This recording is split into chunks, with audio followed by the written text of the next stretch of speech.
We've got some major injury updates for both Terry McLaurin and Dyami Brown, two wide receivers that left yesterday's game against the Baltimore Ravens. And then also Jonathan Taylor. Some more trade rumors have been linking him to the Washington Commanders. I'm going to tell you why that's a bad idea later on in today's show. And then also I got a couple more takeaways after watching the highlights and the film from last night that I want to give up. And before we get into today's content, go ahead and like today's video to get things started. Get us off on the right foot here by clicking that thumbs up icon. Now let's get into the injury news that dropped today, starting with Ian Rappaport giving us a big update on Terry McLaurin, who left yesterday's game with a foot injury. He says wide receiver Terry McLaurin is believed to be dealing with a toe sprain based on the initial diagnosis, sources say. The injury from last night's game, also known as turf toe, is not thought to be overly serious, but he'll have an MRI today being Tuesday, to determine the full extent. Now, this is fantastic news. Whenever you see arguably your most valuable player on offense leave the game with an injury, I mean, it makes you hold your breath, right? But I'm looking at Terry McLaurin and this injury. It's not going to be overly serious. I'm expecting good results from the MRI. And right now, there's optimism that he's going to be ready to go for Week 1 when the Commanders play the Arizona Cardinals. But even if he can't go in that game, I still trust Dyami Brown. I still trust Jahan Dotson. I still trust Logan Thomas, those receivers, to get the job done against the Cardinals. And then, if McLaurin has to come back in Week 2, I'm perfectly fine with that. And speaking of other Commanders wide receivers here, Dyami Brown was taken out of yesterday's game as well. He was being checked for a concussion after kind of an awkward hit on a low throw by Jacoby Brissett. And the doctors cleared him last night, but they were a little bit cautious with him. So he is a full go. He is perfectly fine, which is another bit of good news. You know, when you look at the injury report post-game and you see Dyami Brown and Terry McLaurin on there, it's a little bit worrisome because these are some of the most valuable pieces on the Commanders' offense. And I think Dyami Brown is getting ready to become one of the best number 3 options as a wide receiver in this league. I mean, he's got a guy in Sam Howell throwing him the football, and that connection there goes all the way back to the UNC Tar Heels, where they were an absolutely dynamic duo. I mean, Howell was one of the big reasons why Dyami went so early in the NFL draft, and now I think that Howell, coming into his first season as the full-time starter and Dyami being kind of that deep threat player, I think that connection is going to be elite. And when it comes to the top 4 guys on this Commanders wide receiver depth chart here, of course, you got Terry, you got Jahan, and you got Curtis as your top 3 guys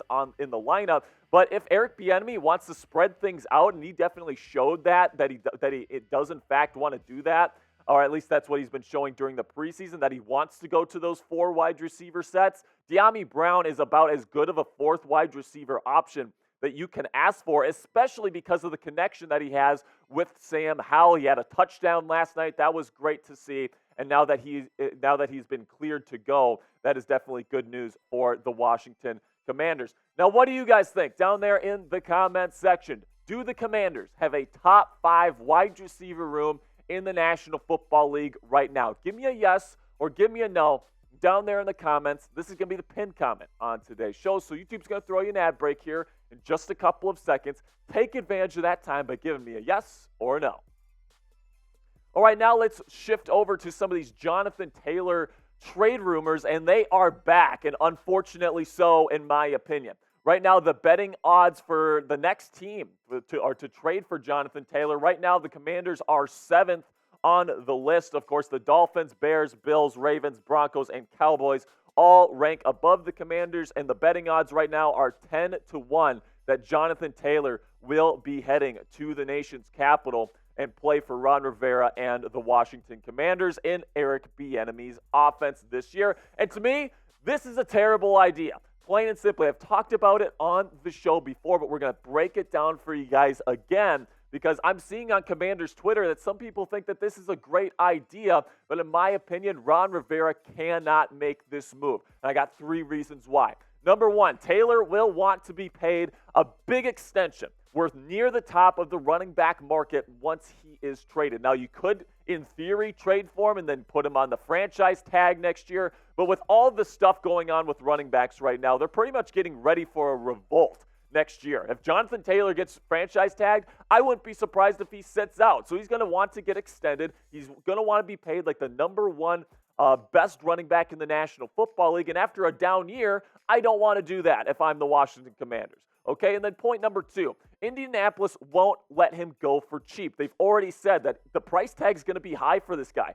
First, maybe a second-round pick is probably going to be what it takes. And there's no way I'm giving that up. If I am Ron Rivera and the Washington Commanders, especially coming off of the off year, coming off the injuries, and with the extension, it's just too high of a price to go in and get a guy for Jonathan Taylor. Especially because my third point here, the Commanders' offensive line is not in a place right now where you want to bring in elite running back, right? I still think this is, at least on paper, one of the worst run-blocking offensive lines in the league. And last year, behind kind of a struggling offensive line, I mean, Jonathan Taylor didn't do all that well. And you take a look at the Commanders' running back depth chart right now. Brian Robinson Jr., Antonio Gibson. I really like that combo right now. I can understand why some Commanders fans want to put a little bit more explosiveness in this room because Brian Robinson, not overly explosive. He's more of a tough, smart type of running back, very efficient. And then Antonio Gibson can break off for big plays, but just not super efficiently to this point in his career. And I definitely think, looking at Jonathan Taylor going into 2023, there's no freaking way that this is a good idea for the Washington Commanders, and they should not make that move. Now, still to come on today's show, I've got more thoughts from Monday Night Football, last night's 29-28 victory over the Baltimore Ravens. But before I get into that, let me know down there in the comments section, should the Washington Commanders trade for Jonathan Taylor? Give me an HY if you think hell yes, or if you think hell no here, give me an HM down there in the comments section.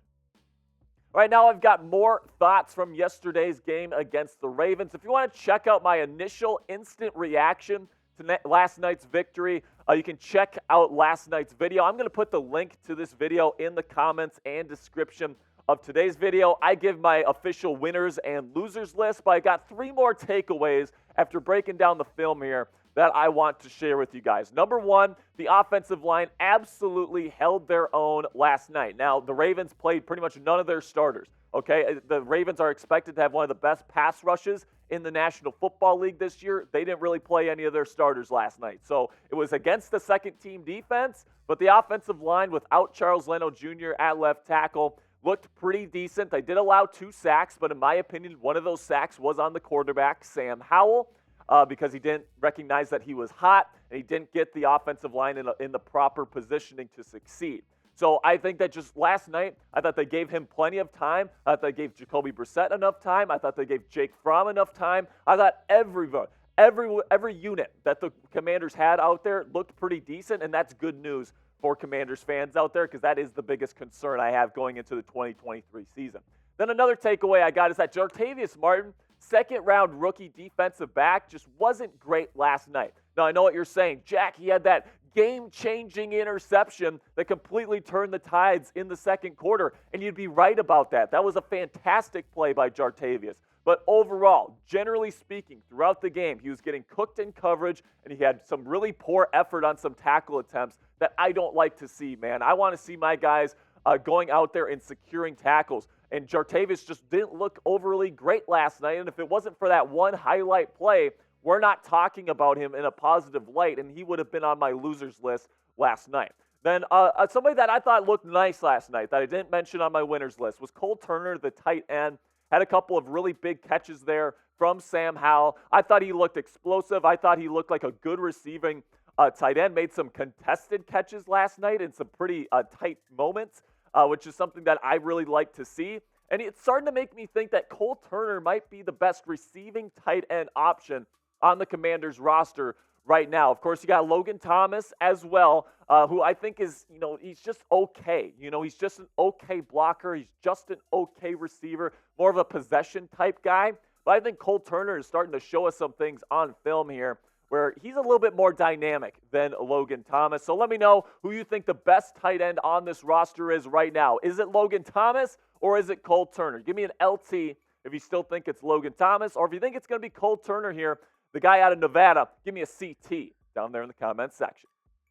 That'll be it for today's show, guys. Really do appreciate all the support. Again, we had our live watch party, our first one ever last night. It was a ton of fun. If you missed it, that's okay, but you're not going to want to miss any of our watch parties for the rest of the season. We're going to be having another one this Saturday for this Week 3 preseason matchup against the Cincinnati Bengals. So go ahead, click that subscribe button right now if you never want to miss a live watch party here from the Commanders Report this year. That'll be it from me, guys. I will see you guys later. Appreciate the support, and until next time, hail to the Commanders.